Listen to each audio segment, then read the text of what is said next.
Okay guys, Russell here.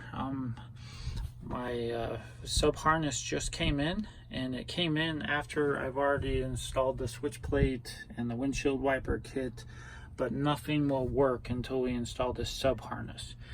So step one is going to be on the back side of this, and I can't get a video on there. On the back side of this, of your accessory outlet right here, on the back side, so you go in through the hood, it's going to be a connector just like this.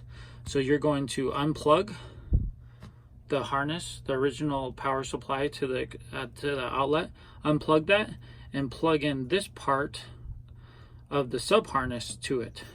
Then you're going to take the original power supply to the outlet and put it into here. So this goes into the back of the socket. Original connector from the socket, power socket goes into here. Then with your factory switch plate, on the back of it is this little blue connector, okay, that came with the switch plate.